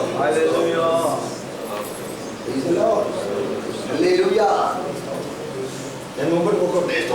അതാണ് ദൈവസഭ കാത്തിരിക്കുന്നത്. മുമ്പോട്ട് പോകുന്നു. അതായത് ദൈവ കർത്താവിന് മടങ്ങി വരുമെന്ന് വരുമ്പോൾ ലോകമെല്ലാം അവിടെ കൊണ്ട് അവസാനിക്കുകയല്ല. ലോകം പിന്നെയും തുടർന്നുകൊണ്ടിരിക്കും കുറച്ചു കാലം കൂടി. കർത്താവിന്റെ കാവളം ധരിക്കുമ്പോൾ സഭ ഇവിടുന്ന് ചേർക്കപ്പെടുക എന്നേ ഉള്ളൂ. അവന്റെ മടങ്ങി വരാന് 2 ഘട്ടങ്ങളുണ്ട്. മടങ്ങി വരും. അതിന് 2 ഘട്ടങ്ങളുണ്ട്. ഒന്നാമത്തെ ഘട്ടം ആകാശത്തിൽ വന്ന് സഭയെ അവന്റെ സന്നിധിയിലേക്ക് ചേർക്കുകയാണ്. രണ്ടാമത്തെ ഘട്ടം 7 വർഷത്തിന് ശേഷം അവിടുന്ന് ഭൂമിയിലേക്ക് വന്ന് ഇവിടെ 1000 ആണ്ട് വാഴുകയാണ്. 25 അധ്യായത്തിൽ 2-ാം ഭാഗത്ത് പറയുന്ന തേജസ്സിന്റെ സിംഹാസനത്തിൽ ന്യായവിധി. ആ 7 വർഷത്തിന് ശേഷം ഭൂമിയിലേക്ക് ഇറങ്ങി വരുമ്പോൾ നടത്തുന്ന ഒരു പ്രത്യേക ന്യായവിധിയാണ്. ശ്രദ്ധിക്കണേ. ഇപ്പോൾ തൊട്ടോടനെ ഇനി സംഭവിക്കാൻ പോകുന്നത് ആകാശത്തിൽ കർത്താവ് കാലം ഒരുക്കുകയും സഭയെ ഒരു സന്നിധിയിലേക്ക് ചേർക്കപ്പെടുകയും ചെയ്യുകയാണ്. അത് 1-ാം ഘട്ടം. അത് വലിയ പരസ്യമൊന്നും ഉണ്ടായിരിക്കില്ല. കള്ളനെ പോലെ ആയിരിക്കും വരുന്നത്. 24-ാം അധ്യായം വേഗം 24-ാം അധ്യായം 3-ാം വാക്യം ആദ്യമായി 3-ാം വാക്യം. അവൻ ഒലിവുമലയിൽ ഇരിക്കുമ്പോൾ ശിഷ്യന്മാർ തനിച്ച് അവന്റെ അടുക്കൽ വന്നു അതെപ്പോൾ സംഭവിക്കുമെന്നും നിന്റെ വരവിനും ലോകാവസാനത്തിനും അടയാളം എന്ത് എന്ന് പറഞ്ഞു തരണമെന്ന് അപേക്ഷിച്ചു. അധർമ്മം പെരുകുന്നത് കൊണ്ട് അനേകരുടെ സ്നേഹം തണുത്തു പോകും. രാജ്യത്തിന്റെ ഈ സുവിശേഷം സകല ജാതികൾക്കും സാക്ഷ്യമായി ഭൂലോകത്തിലൊക്കെ പ്രസംഗിക്കപ്പെടും. അപ്പോൾ അവസാനം വരും. അടുത്ത വാക്യം 26-ാം വാക്യം. ആകയാൽ നിങ്ങളോട് അതാ അവൻ മരുഭൂമിയിൽ എന്ന് പറഞ്ഞാൽ പുറപ്പെടരുത്, ഇതാ അറകളിൽ എന്ന് പറഞ്ഞാൽ വിശ്വസിക്കരുത്. മിന്നൽ കിഴക്ക് നിന്ന് പുറപ്പെട്ട് പടിഞ്ഞാറോളം വിളങ്ങും പോലെ മനുഷ്യപുത്രന്റെ വരവാകും. ആ കാലത്തിലെ കഷ്ടം കഴിഞ്ഞ ഉടനെ സൂര്യൻ ഇരുണ്ടുപോകും, ചന്ദ്രൻ പ്രകാശം കൊടുക്കാതിരിക്കും, നക്ഷത്രങ്ങൾ ആകാശത്തു നിന്ന് വീഴും, ആകാശത്തിലെ ശക്തികൾ ഇളകിപ്പോകും. അപ്പോൾ മനുഷ്യപുത്രന്റെ അടയാളം ആകാശത്ത് വിളങ്ങും. അപ്പോൾ 32 അത്തിയെ നോക്കി ഒരു ഉപമ പഠിപ്പീൻ. അതിന്റെ കൊമ്പ് ഇളതായി ഇല തളിർക്കുമ്പോൾ വേനൽ അടുത്തു എന്ന് നിങ്ങൾ അറിയുന്നുവല്ലോ. അങ്ങനെ നിങ്ങൾ ഇതൊക്കെയും കാണുമ്പോൾ അവൻ അടുക്കെ വാതിൽക്കൽ തന്നെ ആയിരിക്കുന്നു എന്ന് അറിഞ്ഞുകൊള്ളുവേൻ. വളരെ നന്ദി. ഈ വായിച്ച വാക്യങ്ങൾ ആദ്യം വായിച്ച 3-ാം വാക്യത്തിൽ ഞാൻ പറഞ്ഞു പോകട്ടെ. 3-ാം വാക്യത്തിൽ 3 കാര്യങ്ങൾ ശിഷ്യന്മാർ ചോദിക്കുക. അത് എപ്പോൾ സംഭവിക്കും? 2 നിന്റെ വരവ്, 3 ലോക അവസാനം. ഇതിന്റെ അടയാളം എന്താണെന്ന് പറഞ്ഞേക്കണം. അതെപ്പോൾ സംഭവിക്കുമെന്ന് ചോദിച്ചിരിക്കുന്നത് അതിന്റെ വേണ്ടി പറഞ്ഞ കാര്യമാണ്. ദൈവാലയം കല്ലിന്മേൽ കല്ലില്ലാതെ ഇടിഞ്ഞു പോകുന്നു. യഹൂദരെ സംബന്ധിച്ചിടത്തോളം അത് അവരുടെ ഏറ്റവും വലിയ അഭിമാന വിഷയമായിരുന്നു. യെരൂശലേമിലെ ദൈവാലയം ഇടിഞ്ഞു പോകുന്നത് പറഞ്ഞ് അവർക്ക് ചിന്തിക്കാൻ മേല. ഇങ്ങനൊരു പ്രയോഗമുണ്ട്, യൂഫമിസം എന്ന് പറയും. അസുഖകരമായ ആശയങ്ങൾ നമ്മൾ എടുത്തു പറയില്ല. അത് നമ്മള് സർവനാമങ്ങൾ ഉപയോഗിച്ച പറയത്തുള്ളൂ. നമുക്ക് ഒട്ടും ഇഷ്ടപ്പെടാത്ത, നമുക്ക് ഒട്ടും ഉൾക്കൊള്ളാൻ ബുദ്ധിമുട്ടുള്ള സത്യങ്ങളെ നമ്മുടെ കണ്ണടച്ചിട്ട് വേറൊന്ന് മൂടിപ്പൊതിഞ്ഞ് ആ വാക്കുകൾ പറയുള്ളൂ. യൂഫമിസം എന്നാ പറയുന്നത് ഭാഷയിൽ. ഉദാഹരണം പറഞ്ഞാൽ നമ്മുടെ പ്രിയ പിതാവ് മരിച്ചു പോയിരിക്കട്ടെ. മരിച്ചു പോയപ്പോൾ ദൂരെ നമ്മുടെ അടുത്തൊരു ബന്ധു വരുമ്പോൾ ഗേറ്റിക്ക് വെച്ച് ചോദിച്ചത് അവനെ ഇത്രേ പറയുള്ളൂ. അപ്പച്ചൻ പോലും പറയും പോയടാ പോയി ഇത്രേ പറയുള്ളൂ. നമ്മുടെ അപ്പച്ചൻ ചത്തുപോയെന്ന് പറയുമോ? ഇല്ല. നമ്മുടെ യൂഫമിസം, അസുഖകരമായ ആശയങ്ങൾ നമ്മൾ എടുത്ത പറയുക ഇതുപോലെ ശിഷ്യന്മാർ അത് എപ്പോൾ അവർക്ക് എന്നുള്ളത് പറയാൻ പാടില്ല. അതുകൊണ്ടാണ് അത് എപ്പോൾ അടുത്തത് നിന്റെ വരവ്, അടുത്തത് ലോക ആ നിന്റെ വരവെന്നുള്ളത് ആകാശ പ്രത്യക്ഷതയും ലോക അവസാനം എന്നുള്ളത് അവന്റെ മഹത്വ പ്രത്യക്ഷതയുമാണ് സൂചിപ്പിക്കുന്നത്. സ്തോത്രം. ഇത് മൂന്നിന്റെ ഉത്തരമാണ് മത്തായി 24 കാണുന്നത്. സ്തോത്രം. മൂന്നിന്റെ ഉത്തരം പറഞ്ഞിരിക്കുന്ന ഭാഗം അതിന്റെ 15 മുതൽ വാക്യങ്ങളിലാണ് യെരൂശലേം ദൈവാലയത്തിന്റെ നാശത്തെ കുറിച്ച് പറഞ്ഞിരിക്കുന്നത്. എന്നാൽ ദാനിയേൽ പ്രവാചകൻ മുഖാന്തരം അരുളിച്ചതുപോലെ ശൂന്യമാക്കുന്ന മേച്ചത വിശുദ്ധ നിൽക്കുന്നത് കാണുമ്പോൾ അന്ന് യഹൂദുള്ള മരങ്ങളിൽ കൂടി പോട്ടെ, വീട്ടിലിരിക്കണം, വീട്ടിനുള്ളിലേക്ക് കടക്കരുത്, വസ്ത്രം എടുക്കാൻ ഉള്ളിൽ പോകരുത്, ആ കാലത്ത് ഗർഭിണികൾക്ക് മുലപിടിപ്പിക്കണം, അയ്യോ കഷ്ടം, ഇങ്ങനെ പറഞ്ഞ് യെരൂശലേം ദൈവാലയത്തിന് നാശവുമായുള്ള ബന്ധത്തിലെ അടയാളങ്ങൾ പറഞ്ഞിരിക്കുക. അത് യെരൂശലേം ദൈവാലയത്തിന് നാശവുമായുള്ള ബന്ധത്തിലുള്ള അടയാളങ്ങളാണ്. അടയാളം ശൂന്യമാക്കുന്ന മ്ലേച്ഛത നിൽക്കരുതാത്തത്തിൽ നിൽക്കുന്നു എന്ന് പറയുമ്പോൾ മ്ലേച്ഛത ഇത് കേട്ടാൽ ഉടനെ യഹൂദന്റെ മനസ്സിൽ ഓടി വരുന്നത് വിഗ്രഹമാണ്. മ്ലേച്ഛത കേട്ട ഉടനെ വിഗ്രഹമാണ് ഓടി വരുന്നത്. ശൂന്യമാക്കുന്ന മ്ലേച്ഛത പറഞ്ഞാൽ സകലവും നശിപ്പിക്കുന്ന വിഗ്രഹ സാന്നിധ്യം. അതിന്റെ ഭാഗികമായ നിർവഹണം AD 70 നടന്നു. അതായത് റോമൻ ഭരണത്തിന് കീഴിലാണെന്ന് ഈ പലസ്തീനാണ്. റോമൻ സൈന്യം എവിടെ പോയാലും അവിടെ മുമ്പിൽ വിഗ്രഹങ്ങൾ എഴുന്നള്ളിച്ചോണ്ടാ പോകുന്നത്. ദേവന്റെ വിഗ്രഹം എഴുന്നള്ളിച്ചോണ്ടേ പോകുള്ളൂ. അപ്പോൾ വിഗ്രഹാരാധനയ്ക്ക് യഹൂദന്മാർ ശക്തമായി എതിർ നിൽക്കുന്നതുകൊണ്ട് ഒരു പ്രത്യേക ഉത്തരവിൻ പ്രകാരം സൈന്യത്തിന്റെ ആസ്ഥാനം യെരൂശലേമിലാക്കാതെ സിസേറിയയിലാക്കിയിരുന്നു, കൈസറിയയിലാക്കിയിരുന്നു. കാര്യം എന്താ? വിഗ്രഹം ഉള്ളത് കൊണ്ട് യഹൂദന് അത് ബുദ്ധിമുട്ടാക്കുന്നതിനാൽ കൈസറിയയിലായിരുന്നു സൈന്യത്തിന്റെ ആസ്ഥാനം. വിഗ്രഹം കൊണ്ട് യെരൂശലേമിൽ കയറുകയായിരുന്നു. എന്നാൽ AD ഒരു 58, 60, 65 ആയപ്പോഴത്തേനുണ്ടല്ലോ യഹൂദന്മാരുടെ അവരുടെ ആ എതിർപ്പും ബഹളവും വഴക്കും വയ്യാതെയും വർദ്ധിച്ചു. സൈന്യത്തെ അയച്ചവരെ അമർച്ച ചെയ്യാതെ ഗതിയില്ലെന്ന് വന്നു. ഗതിയില്ലെന്ന് വന്നപ്പോൾ ആ ഭാഗങ്ങളിലെ സൈന്യത്തിന് അധിപനായിരിക്കുന്ന തീത്തോസ്, പിന്നെ അദ്ദേഹം കൈസറായി. തീത്തോസ് അദ്ദേഹം എന്ത് ചെയ്തു? അദ്ദേഹം സൈന്യവുമായി യെരൂശലേമിലേക്ക് മാർച്ച് ചെയ്യുകയാണ്. അപ്പൊ നോക്കണേ, ഏറ്റവും മുമ്പിൽ വിഗ്രഹം എഴുന്നള്ളിച്ചോടെ അവർ വേണ്ടത്. മാത്രമല്ല സൈന്യം സകലവും നശിപ്പിക്കുന്ന റോമൻ ലീജിയൻ. നോക്കണേ, അതാണ് ശൂന്യമാക്കുന്ന മ്ലേച്ഛത.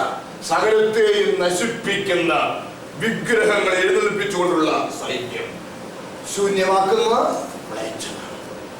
അതിങ്ങനെ നിൽക്കരുതാത്ത സ്ഥലത്ത് വിശുദ്ധ നഗരത്തിൽ. മനസ്സിലാവുന്നുണ്ടോ? അത് വരുന്നത് കാണുമ്പോൾ ചിന്തിച്ചോളാൻ പറഞ്ഞു, വൈകി ചിന്തിച്ചോളാൻ പറഞ്ഞു. യഹൂദരുടെ മരങ്ങളിൽ പൊളിക്കോളാൻ പറഞ്ഞു. പടങ്ങളുള്ള വീടിന്റെ മുകളിലിരിക്കുന്ന അപ്പുറക്കരുത്, ഓടിപ്പോയിക്കോളാൻ പറഞ്ഞു. കർത്താവിന്റെ വാക്ക് വിശ്വസിച്ചവർ പട്ടണം വിട്ട് ഓടിപ്പോയി. കർത്താവിന്റെ വാക്ക് വിശ്വസിക്കാതെ പട്ടണത്തിനകത്തോട്ട് കയറി.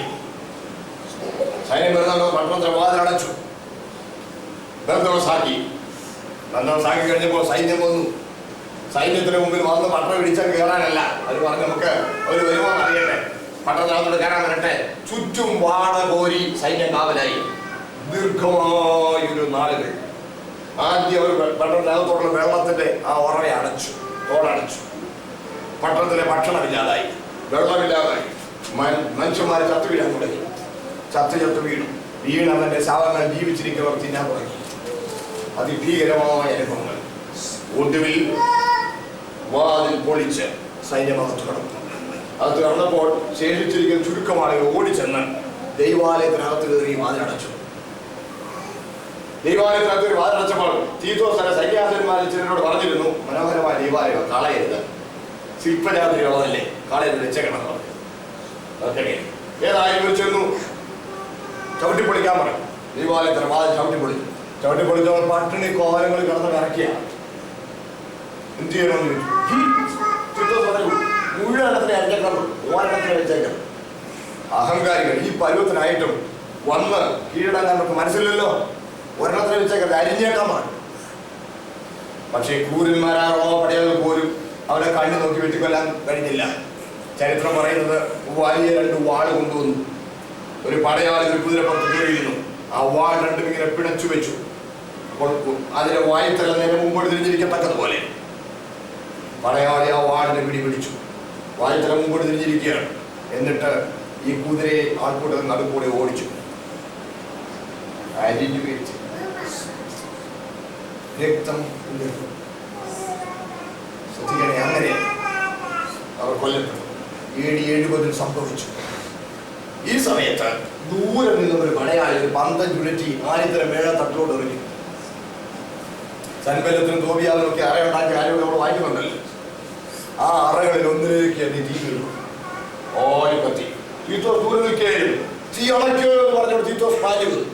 പക്ഷെ തീ അണയ്ക്കാൻ കഴിയാതെ തീ ആളി പടർന്നു കഴിഞ്ഞു. നഗരത്തിൽ വെള്ളമില്ല, തീ അണയ്ക്കാൻ കഴിയാതെ ആളി പടർന്നു. ദൈവാലയം വെന്ത് ചാമ്പലായി. മില്ലർ എന്നൊരു ചരിത്ര ഹിസ്റ്റോറിയൻ, സഭാചരിത്രകാരൻ അദ്ദേഹം പറഞ്ഞിരിക്കുന്നത് ഇത് 2 കൽപ്പനകൾ 40 വർഷത്തിന് മുമ്പ് സർവശക്തനായ ഒരു ഉത്തരവിട്ടിരുന്നു. കല്ലിന്മേൽ കല്ല് ശേഷിക്കുന്നു. ഇവിടെ ഇപ്പൊ റോമൻ സൈന്യാധിപൻ പറയുന്നു നശിപ്പിക്കരുത് വെച്ചേക്കാണ്. ആരുടെ കൽപ്പന അനുസരിക്കണം? ഉന്നതന്റെ കൽപ്പന അനുസരിക്കപ്പെട്ടു. അവർക്ക് താല്പര്യമില്ലാതിനൊന്ന് ദൈവാലയം വെന്ത് ചാമ്പലായി. ഉരുകിത്താണ്, പൊന്നെല്ലാം ഉരുകിത്താണ്.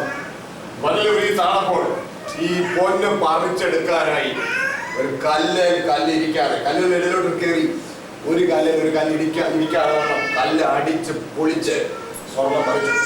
തീർന്നില്ല. ആരോ അപ്പോൾ ഒരു കിംവദന്തി പറഞ്ഞു, അടിത്തട്ടിൽ ഇതിന്റെ അടിസ്ഥാനമായി തനി തങ്ക പാളികൾ ഇട്ടിട്ടുണ്ട്. അതെടുക്കാനായി ശ്രദ്ധിക്കണേ, അതെടുക്കാനായി കലപ്പയെ വെച്ച് കെട്ടി ആനയെ കൊണ്ട് ഒഴിപ്പിച്ചു. കല്ലിന്മേൽ കല്ല്. എന്റെ കർത്താവ് പറഞ്ഞ അതുപോലെ സംഭവിച്ചു. എന്റെ കർത്താവ് പറഞ്ഞ വാക്ക് ഓർത്തവർക്ക് രക്ഷപ്പെടാൻ കഴിഞ്ഞു. എങ്ങനെ അറിയാമല്ലോ? രക്ഷപ്പെട്ടത് ഓടിപ്പോയവർ. കർത്താവ് പറഞ്ഞല്ലോ, നിങ്ങൾ ഓടിപ്പോക്ക് ശീതകാലത്തിന് ശബത്തിൽ വരാതിരിപ്പാൻ. ശീതകാലത്തിലാണെങ്കിൽ തണുപ്പല്ലേ, വയലുകളോട് പോവില്ല. ശബത്തിലാണെങ്കിൽ പോവില്ല. ശബത്തിൽ 6 ഫർലോങ്ങിൽ കൂടുതൽ പോകാൻ പാടില്ല. ശബത്തിലാണെങ്കിൽ പോവില്ല. അപ്പൊ കൂടുതൽ പേര് കൊല്ലപ്പെടും. അടുത്ത ഗർഭിണികൾ അവരെ വീട് വിട്ട് പട്ടണം വിട്ട് മലയിലോട്ട് പോവില്ല. മുലകുടിപ്പിക്കുന്ന കുഞ്ഞുങ്ങളുള്ള അമ്മമാരെ കുഞ്ഞുങ്ങളെ കൊണ്ട് ഓടിപ്പോവില്ല. അതുകൊണ്ട് അതാ കർത്താവ് പറഞ്ഞു, അന്ന് ഗർഭിണികൾക്കും മുലകുടിപ്പിക്കുന്നവർക്ക് അയ്യോ. ശീതകാലത്തിന് ശബത്തിൽ വരാതിരിക്കാൻ പ്രാർത്ഥിക്കും. ശീതകാലത്തിന് വല്ല വന്നത്, ശബത്തിൽ വല്ല വന്നത്. അതുകൊണ്ട് കർത്താവിന്റെ വാക്ക് വിശ്വസിച്ചവർ ഓടിപ്പോയി രക്ഷപ്പെട്ടു. സ്തോത്രം. അത് നടന്നു ഭാഗ്യമായി. ഇനി ഒരു ചെറിയ ഭാഗം ഇനി നടക്കും. സ്തോത്രം. ഞാൻ കിട്ടിയാൽ പിന്നൊരിക്കൽ പറയാം. അത് രണ്ടാമത്തെ നോക്കി സ്തോത്രം. പിന്നെ രണ്ടാമത് വായിച്ച വാക്യങ്ങൾ, അതിന് താഴോട്ട് വായിച്ച വാക്യങ്ങളെല്ലാം അടയാളങ്ങൾ കഴിഞ്ഞേറ്റ് മനുഷ്യരുടെ വരവാകുമെന്ന് പറഞ്ഞു ഇല്ലേ? ഇനി അടുത്ത സെറ്റ് വാക്യം വായിക്കാം. 36 വാക്യം വായിച്ച്. ആ നാളും നാഴികയും സംബന്ധിച്ചോ എന്റെ പിതാവ് മാത്രമല്ലാതെ ആരും സ്വർഗത്തിലെ ദൂതന്മാരും പുത്രനും കൂടെ അറിയുന്നില്ല. 42 നിങ്ങളുടെ കർത്താവ് ഏത് ദിവസത്തിൽ വരുന്നു എന്ന് നിങ്ങൾ അറിയാതെ കൊണ്ട് ഉണർന്നിരിക്കും. 44 അങ്ങനെ നിങ്ങൾ നിലയ്ക്കാത്ത നാഴികയിൽ മനുഷ്യപുത്രൻ വരുന്നത് കൊണ്ട് നിങ്ങളും ഒരുങ്ങിയിരിപ്പീൻ. ആ ഭാഗത്തെല്ലാം കാണുന്ന അറിയാത്തത് 2 സെറ്റ് വാക്യങ്ങൾ. ഒന്നാമത്തെ ആദ്യം വായിച്ച വാക്യങ്ങളിൽ ഇന്ത്യയിലെ അടയാളം കഴിയുമ്പോൾ വരുമെന്നും, ഈ രണ്ടാമത്തെ വായിച്ച വാക്യങ്ങളിൽ നിലയാത്ത. ഇത് രണ്ടും ഒരു സംഭവത്തെ കുറിച്ച് എങ്ങനെ ശരിയാകുന്നത്? ഇതിങ്ങനെയാണ് ശരിയാകുന്നത്. അതായത് ആദ്യം വായിച്ച വാക്യങ്ങൾ അവന്റെ മഹത്വ പ്രത്യക്ഷതയെയും രണ്ടാമത് വായിച്ച വാക്യങ്ങൾ അവന്റെ മേഘ പ്രത്യക്ഷതയെ സൂചിപ്പിക്കുന്നു. സഭയെ ചേർക്കാൻ ആകാശത്തിൽ വരുന്ന വരവ് തന്റെ പ്രിയ മണവാട്ടിക്ക് വേണ്ടിയാണ് വരുന്നത്. തന്റെ പ്രിയപ്പെട്ടവർക്ക് വേണ്ടി. അത് വേറെ ആരും അറിയില്ല. കേൾക്കുന്നുണ്ടോ? അത് വേറെ ആരും അറിയില്ല. ഒരു insignificantly small number only will be missing from the earth. ഇന്ന് ഭൂമിയിൽ ജീവിച്ചിരിക്കുന്ന 600 കോടിയോളമുള്ള ജനങ്ങളിൽ ജനങ്ങളിൽ ഒരു നെഗ്ലിജിബിളി ഇൻസിഗ്നിഫിക്കന്റ് നമ്പർ, ഒരു ചെറിയൊരു ഗ്രൂപ്പ് മാത്രം ഇവിടെ അപ്പുറത്തിൽപ്പെടും.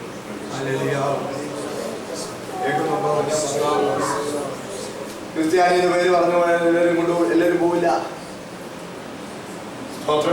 ലോകം അറിയത്തോലും ഇങ്ങനെ സംഭവം നടന്നത്. പിറ്റേന്ന് അറിയും ആയിരങ്ങൾ ലോകത്തിന്റെ പല ഭാഗത്തുനിന്ന് പോയി. ഒന്നും സംഭവിച്ചതായിട്ട് ആ രാത്രിയിലോ ആ പകലോ ഒന്നും ആരും അറിയില്ല. കുറച്ച് കഴിയുമ്പോഴേ ഇതൊക്കെ അറിയുള്ളൂ. ഞാൻ പറയുന്നത് മനസ്സിലാവുന്നത് അതാണ് കള്ളൻ വരുന്ന പോലെ. രാവിലെ വന്ന് നോക്കിക്കൊണ്ട് അലമാര ഓർമ്മ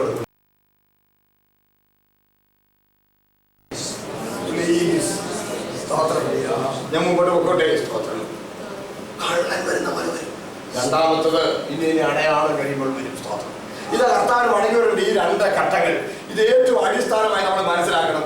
ഈ രണ്ട് ഘട്ടങ്ങൾക്ക് അനേക തെളിവുകൾ നമുക്ക് പുസ്തകത്തിൽ നിന്ന് കാണിക്കാൻ കഴിയും. ഒന്ന്, കർത്താവായ യേശുക്രിസ്തുവിന്റെ ഒന്നാമത്തെ വരവിനും രണ്ട് ഘട്ടങ്ങൾ ഉണ്ടായിരുന്നു. കേൾക്കണേ, എല്ലാവരും ശ്രദ്ധിച്ചേ. കർത്താവായ യേശുക്രിസ്തുവിന്റെ ഒന്നാമത്തെ വരവിനും രണ്ട് ഘട്ടങ്ങൾ ഉണ്ടായിരുന്നു.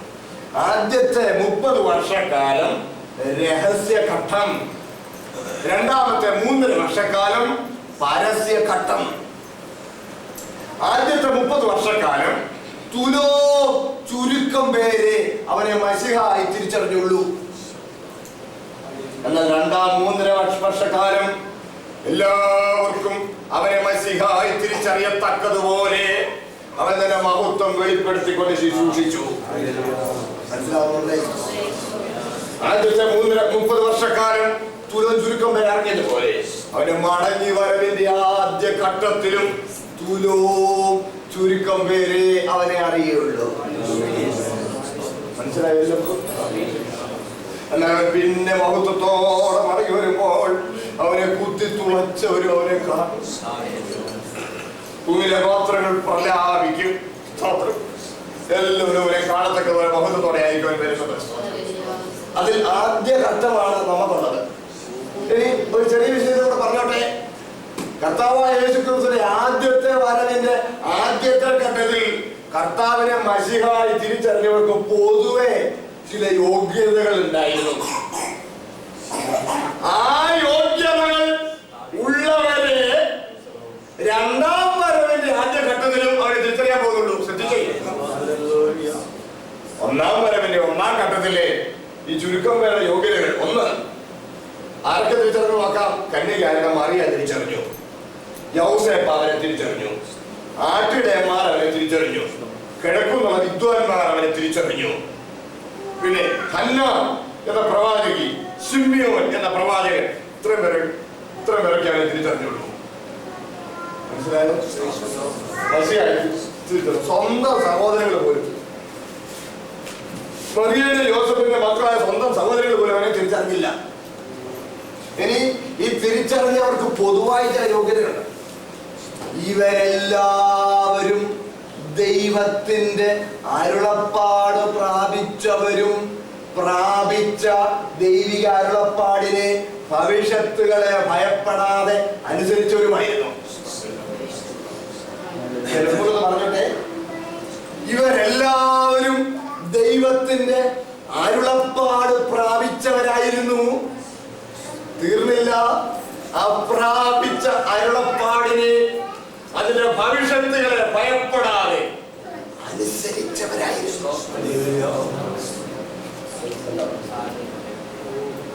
ഒന്ന് വ്യക്തമാക്കിക്കോട്ടെ. കന്യകയായിരുന്നു മറിയ. യോസഫ് എന്ന യൗവനക്കാരൻ വിവാഹ നിശ്ചയം കഴിഞ്ഞിരിക്കുകയാണ്. വിവാഹ നിശ്ചയം കഴിഞ്ഞിരിക്കുന്ന കന്യകയായിരുന്നു മറിയ. യഹൂദന്മാരുടെ ഏറ്റവും പ്രധാനം, വിവാഹത്തിൽ ഏറ്റവും പ്രധാനം വിവാഹ നിശ്ചയമായിരുന്നു.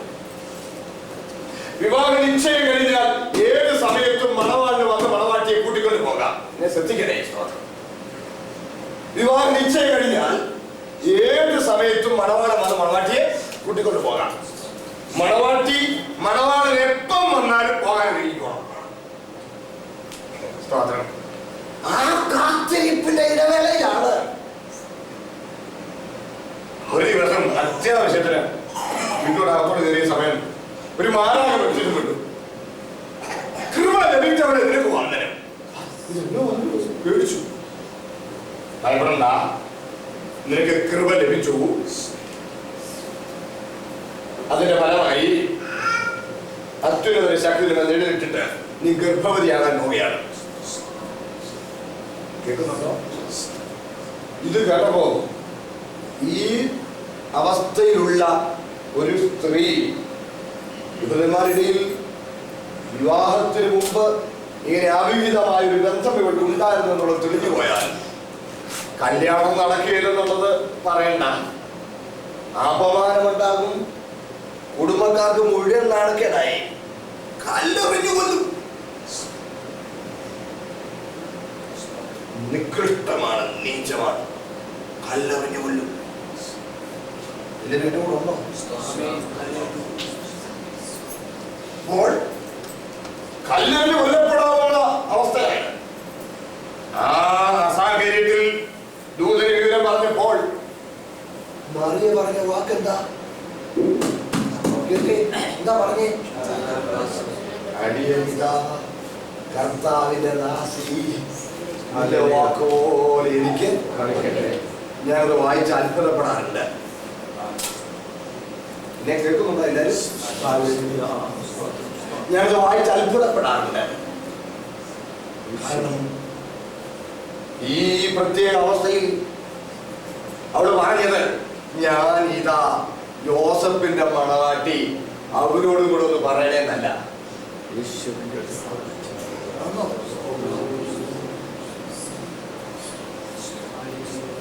ദൈവമക്കളെ, ദൈവത്തിന്റെ അരുളപ്പാട് അനുസരിക്കുന്ന കാര്യത്തിൽ വരുമ്പോൾ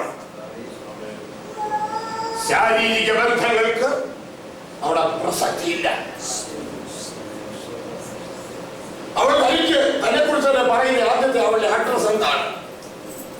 ഞാൻ യോസഫിന്റെ മണവാട്ടി എന്നല്ല, കർത്താവിന്റെ ദാസി. മനുഷ്യന് ചിന്തിക്കാൻ കഴിയുന്നതിലേക്ക് ഏറ്റവും ഊഷ്മളമായ ബന്ധമാണ് മണവാളിനും മണവാട്ടിയും തമ്മിലുള്ളത്. കല്യാണ നിശ്ചയം കഴിഞ്ഞ് കല്യാണത്തിന് മുമ്പുള്ള ഇടവേള ചെറുക്കന് പെണ്ണിനെ കുറിച്ചും പെണ്ണിന് ചെറുക്കനെ കുറിച്ചും ചിന്തിക്കാനുണ്ട്. ശരിയല്ലേ? ഊഷ്മളമായ ബന്ധത്തിന് ആ സമയത്ത് അവൾ പറയുന്ന വാക്കുകൾ, കർത്താവിന്റെ ദാസി. സഹോദരി സഹോദരന്മാരെ, നമ്മളുടെ ഒന്നാം അഡ്രസ് മനസ്സിലാവുന്നുണ്ടോ? ഇന്ന വലിയ മറവാട്ടിലെ ഇന്നാരാണ് എന്നല്ല, ഇന്നാരുടെ ഭാര്യ, ഇന്നാരുടെ ഭർത്താവ്, ഇന്നാളുടെ മകൻ, ഇന്നാളുടെ മകൾ, ഇന്നാളുടെ സഹോദരൻ, ഇന്നാളുടെ സഹോദരി. കേൾക്കുന്നുണ്ടോ? അതല്ല. എല്ലാവരും എന്നെ കേൾക്കുന്നുണ്ടേ? ഒരു ദൈവവചനത്തിന്റെ ഒന്നാം അഡ്രസ് എന്തായിരിക്കണം? കർത്താവിന്റെ ദാസൻ, കർത്താവിന്റെ ദാസി, കർത്താവിന്റെ ദാസൻ, കർത്താവിന്റെ ദാസൻ. ഇത് പറയാൻ നമുക്ക് ഒക്കുമോ? എല്ലാവർക്കും ഒക്കുന്നു. ഞാൻ നിന്റെ ദാസനാണ്. ബാക്കിയെല്ലാം രണ്ടാം സ്ഥാനത്തേക്ക് പോകണം. ബാക്കിയെല്ലാം രണ്ടാം സ്ഥാനത്തേക്ക് പോകണം. 2 കൊരിന്ത്യർ 5-14 മുതൽ വായിക്കുമ്പോൾ ക്രിസ്തുവിന്റെ സ്നേഹം ഞങ്ങളെ നിർബന്ധിക്കുന്നു. സമയം പോയി, ഞാൻ നിർത്തട്ടെ. ക്രിസ്തുവിന്റെ സ്നേഹം ഞങ്ങളെ നിർബന്ധിക്കുന്നു. എല്ലാവർക്കും വേണ്ടി ഒരുവൻ മരിച്ചിരിക്കെ എല്ലാവരും മരിച്ചു. ഇനി ജീവിക്കുന്നവർ തങ്ങൾക്കായിട്ടല്ല, തങ്ങൾക്ക് വേണ്ടി മരിച്ചുയർത്തവരായിട്ട് തന്നെ ജീവിക്കേണ്ടതിന് അവരെല്ലാവർക്കും വേണ്ടി മരിച്ചു എന്ന് ഞങ്ങൾ നിർണയിച്ചിരിക്കുന്നു. ആകയാൽ ഞങ്ങൾ ഇന്നു മുതൽ ആരെയും ജഡപ്രകാരം അറിയുന്നില്ല. ക്രിസ്തുവിനെ ജഡപ്രകാരം അറിഞ്ഞുവെങ്കിലും ഇനിമേലാൽ അങ്ങനെ അറിയുന്നില്ല. ഒരുത്തൻ ക്രിസ്തുവിനായാൽ അവൻ പുതിയ സൃഷ്ടിയായി, പഴയത് കഴിഞ്ഞുപോയി. ഞാൻ പറഞ്ഞ മനസ്സിലായോ? ആരെയും ജഡപ്രകാരം അറിയുന്നില്ല. സ്തോത്രം. കുഞ്ഞിന്റെ ദീനം മാറാനോ നീ ദൈവത്തെ പിൻപറ്റുന്നത്? ചില നാളുകൾക്ക് മുമ്പ് കേരളത്തിൽ ഒരു പട്ടണത്തിൽ യോഗത്തിന് പോകുന്ന വഴിക്ക് മറ്റൊരു പട്ടണത്തിൽ ചെന്നിറങ്ങി അടുത്ത ബസ്സിൽ കയറാൻ നോക്കുമ്പോൾ സ്കൂളിൽ പഠിപ്പിച്ചൊരു സഹോദരനെ എന്നെ കണ്ടു. കൂടി സാഹചര്യം കൊണ്ട് കൂടി വന്നു. ഞാൻ നോക്കിയപ്പോൾ അങ്ങ് വലിച്ചു വരെ എന്ത് പറ്റിയിടോ എന്ന് ചോദിച്ചു. എനിക്ക് ഭയങ്കര വിഷമം തോന്നി. ഇത് വെച്ച് നിനക്ക് നീ വല്ലതും ഇരിക്കുന്നുണ്ടോ? ഒന്നുമില്ല സാർ. എന്താ ബുദ്ധിമുട്ട്?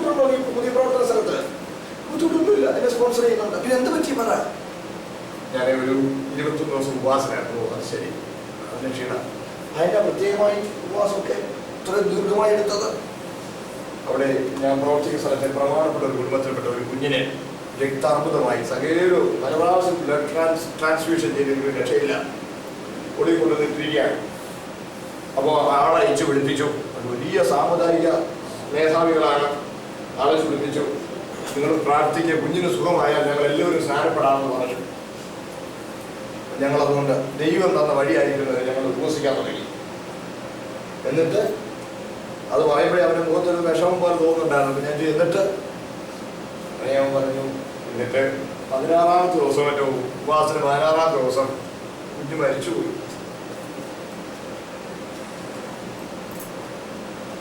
ഞാൻ സ്തോത്രം, എൻ്റെ ബ്രദറെ നീ രക്ഷപ്പെട്ടു, അവൻ സെവേര മരിച്ചെന്നാണ്.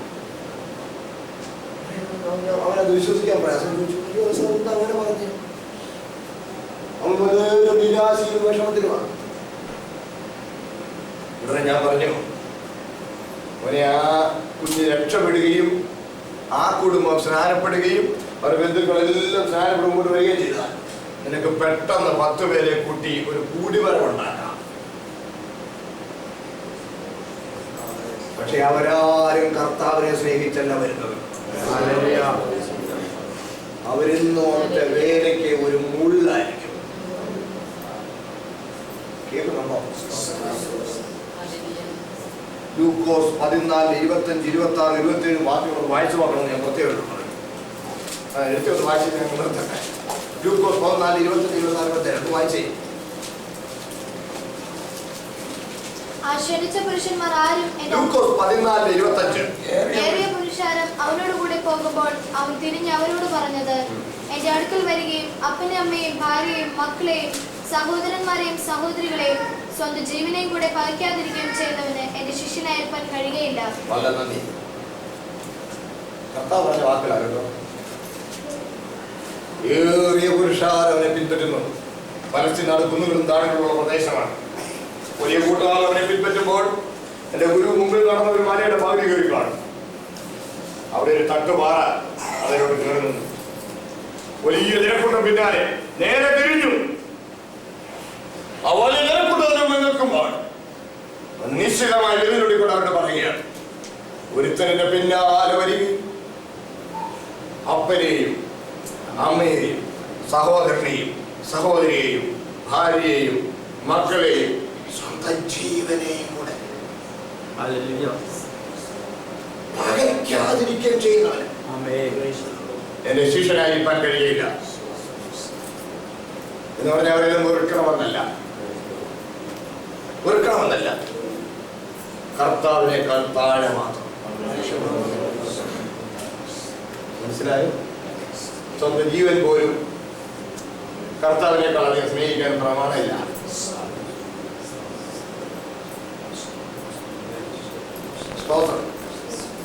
ജീവനെ കൊതിച്ച് ആരെങ്കിലും സഭയിൽ വന്നാൽ സ്വീകരിക്ക്, അവരെ പഠിപ്പിച്ചോ. എന്റെ കൂടെ ഉണ്ടോ നിങ്ങൾ?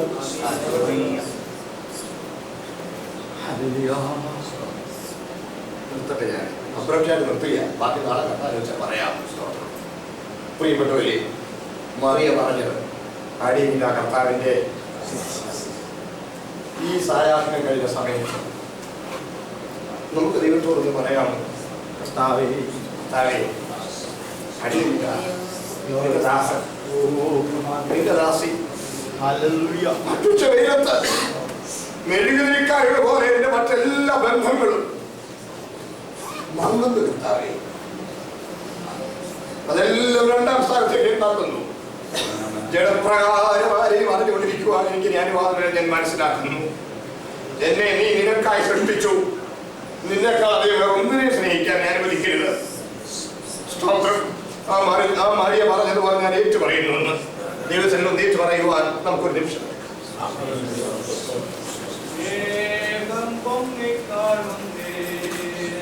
Yeah.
നമ്മുടെ കർത്താവിന്റെ വരവാണ്. ആ പ്രത്യാശയോടെ ജീവിപ്പാൻ നാഴിയെ പ്രത്യക്ഷനാകുന്ന കള്ളനെ പോലെ കടന്നു വരുന്ന കർത്താവിനെ എതിരേൽപ്പാൻ ഒരുക്കമുള്ളവരായിരിക്കാൻ നമ്മെ ഇന്ന് രാത്രിയിൽ ദൈവാത്മാവ് ബുദ്ധിമുപദേശിക്കുകയാണല്ലോ. നീതീകരണം പ്രാപിച്ച് ന്യായവിധിയുടെ മേൽ വിടുതൽ പ്രാപിച്ച് വിശദീകരണത്തിൽ കൂടെ കടന്നു പോകുന്ന ദൈവത്തിന്റെ മക്കളുടെ പ്രത്യാശ അവർ തേജസ്സാകുന്ന പുത്രത്വം പ്രാപിക്കുക, തേജസ്സിലേക്ക് നയിക്കപ്പെടുക. നമ്മുടെ കർത്താവിന്റെ പ്രത്യക്ഷത അതാണ് നമ്മുടെ പ്രതീക്ഷ. അതിനുവേണ്ടി നമുക്ക് ഉണരാം, അതിനായിട്ട് നമുക്ക് ഒരുങ്ങാം. ദൈവമായ കർത്താവ് നമ്മെ അതിനായി ബലപ്പെടുത്തട്ടെ. കർത്താവിന്റെ ദാസനെ ഈ വയ്യാറായ സമയത്ത് നമ്മുടെ മധ്യ ശക്തിയോടെ ഉപയോഗിച്ചല്ലോ. തുടർന്നുള്ള ആ ദിവസങ്ങളിലെ പഠനം നമ്മുടെ ജീവിതത്തിൽ വലിയ അനുഗ്രഹമായി തീരുവാൻ ആത്മാർത്ഥതയോടെ പ്രാർത്ഥനയോടെ നമുക്ക് ഈ ദിവസങ്ങളിലായിരിക്കാം. ഇപ്പോൾ കർത്താവിന്റെ ദാസൻ പ്രാർത്ഥിക്കുന്നു.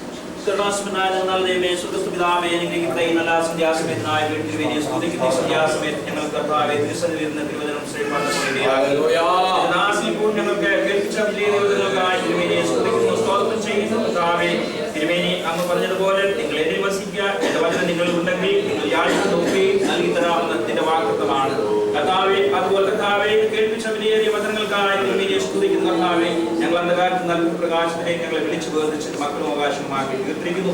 നീതിയിൽ വിശുദ്ധിയും ജീവിപ്പാൻ തക്കവണ്ണം നീ ഞങ്ങളെ സഹായിക്കണമെന്ന് ദൈവത്തോട് ഞങ്ങൾ പ്രാർത്ഥിക്കുന്നു കർത്താവേ. വിശുദ്ധി കർത്താവേ, നിന്റെ വരവരെയും നിന്റെ കർത്താവേ നിന്റെ പ്രത്യക്ഷതയുണ്ട് കർത്താവേ. ഹല്ലേലൂയ. അത് ഞങ്ങൾ ഇടപെടുമ്പോൾ കർത്താവേ ജീവന്റെ പുസ്തകത്തിൽ പേരെഴുതി കാണുവാൻ ഇടയാകണമേ എന്ന് ഞങ്ങൾ ദൈവത്തോട് പ്രാർത്ഥിക്കുന്നു കർത്താവേ. ഞങ്ങളുടെ പ്രവൃത്തിക്ക് അനുസരിച്ചുള്ള കർത്താവേ ന്യായമുണ്ട്, എന്നാൽ അതുമായി കർത്താവേ ജീവന്റെ പുസ്തകത്തിൽ ഞങ്ങൾ എല്ലാവരെയും പേരെഴുതി കാണുവാൻ തക്കൊണ്ട് ഇടയാകണമേ. ആയിരിക്കുന്നതിനാൽ തിരുമേനിയെ സ്തുതിക്കുന്നു, സ്തോത്രം ചെയ്യുന്നു. അങ്ങനെ ഞങ്ങളുടെ ഈ വിശ്വാസ ജീവിതം കർത്താവേ ഭയത്തോടും നിറയോടും ഭക്തിയോടും കൂടി നയിപ്പാൻ തക്കൊണ്ട് നീ ഞങ്ങളെ സഹായിക്കണമേ കർത്താവേ. നീ ഒരുക്കിയിരിക്കുന്ന ഒരു ചെറിയ കൂട്ടം മാത്രം എടുക്കപ്പെടുകയെന്ന് ഈ രാത്രി ഞങ്ങൾ കേൾപ്പിച്ചതനുസരിച്ച് ഞങ്ങൾ ഓരോരുത്തരും ഞങ്ങളുടെ ജീവിതത്തെ ശോധന ചെയ്ത് കർത്താവേ നിന്റെ വരവിന്റെ പ്രത്യാശ പുതുക്കിക്കൊണ്ട് കർത്താവേ ഹല്ലേലൂയ വ്യക്തിപരമായി തിരുമേനിയുടെ പൊന്നുമുഖത്തേക്ക് നോക്കിക്കൊണ്ട് ജീവിക്കാൻ തക്കൊണ്ട് തിരുമേനി ഓരോരുത്തരെയും സഹായിക്കണമേ കർത്താവേ. മറിയോട് പറഞ്ഞതുപോലെ കർത്താവേ ദാസി ദാസന്മാർ എന്ന് ഞങ്ങൾ നിന്റെ വിളിയിൽ ഞങ്ങൾക്ക് പറയുവാൻ തക്കോണം കർത്താവേ. നിന്റെ ഹിതം ഞങ്ങളുടെ ജീവിതത്തിൽ പരിപൂർണമായി നിറവേറുവാൻ തക്കോണം ഇടയാകണമേ എന്ന് ഞങ്ങൾ ദൈവത്തോട് പ്രാർത്ഥിക്കുന്നു. ദാസന്റെ കരങ്ങളിലേക്ക് സമർപ്പിക്കുന്നു. ഇതിനായി ഇനി സന്ധ്യാസമയത്ത് സംസാരിപ്പാൻ തക്കവണ്ണം ദൈവമായ കർത്താവ് അധികാരപ്പെടുത്തിയ കൃപകൾക്കായി സ്തോത്രം ചെയ്യുന്നു. വരും ദിവസങ്ങളിൽ ഞങ്ങൾക്ക് വേണ്ടി കർത്താവേ വചനത്തിന്റെ വാതിലുകൾ തുറന്ന് ഞങ്ങളുടെ വീട്ടിൽ ഞങ്ങളെ അനുഗ്രഹിക്കണം. ദാസന്റെ കരങ്ങളിൽ ഉപയോഗിക്കുമാറാകണമേ എന്ന് ഞങ്ങൾ ദൈവത്തോട് പ്രാർത്ഥിക്കുന്നു. ഈ ദേശത്തെ ഞങ്ങളുടെ മധ്യത്തിലേക്ക് കടത്തിക്കൊണ്ട കൃപകൾക്കായി ദയക്കായി തിരുമേനിയെ സ്തുതിക്കുന്നു, സ്തോത്രം ചെയ്യുന്നു. വരും ദിവസത്തിലെ ബൈബിൾ സ്റ്റഡികൾ കർത്താവേ തിരുവചനം ഞങ്ങൾ ശ്രമിക്കുന്നത് ഞങ്ങളുടെ ജീവിതത്തിൽ വലിയ അനുഗ്രഹത്തിന് കാരണമാകണം. ദാസനെ ബലപ്പെടുത്തണം. ദാസന്മാരെ രണ്ടുപേരെയും സമർപ്പിക്കുകയാണ്. കർത്താവിന്റെ കൃപയിൽ കുഞ്ഞുകൊള്ളുമാറാകണമേ എന്ന് പ്രാർത്ഥിക്കുന്നു. ഈ ഭവനത്തിൽ നിന്ന് അനുഗ്രഹത്തിന് കാരണമായി തീരുവാൻ ഇടയാകണമേ എന്ന് പ്രാർത്ഥിക്കുന്നു. പൂജനെയും അനുഗ്രഹിക്കണമേ, സഹായിക്കണമേ. തിരുസനയിൽ തലമുറക്കിരിക്കുന്ന ഓരോ പ്രിയപ്പെട്ടവരെയും തിരുവനന്തപുരങ്ങളെ സമർപ്പിക്കുന്നു. ഈ സന്ധ്യാസമയത്ത് ഞങ്ങൾ പിരിയായിട്ട് കർത്താവേ നാളെ ഞങ്ങൾ വീണ്ടും തിരുസനിലേക്ക് ഒന്നിച്ച് കടന്നു വന്ന് തിരുവചനം ശ്രമിപ്പാൻ തക്കൊണ്ട് ഇടയാക്കണമേ എന്ന് ദൈവത്തോട് പ്രാർത്ഥിക്കുന്നു. എല്ലാവരും നിർമ്മാണം മറുപടി ഒരുക്കണം യേശു ക്രിസ്തുവിന്റെ നാമത്തിൽ തന്നെ.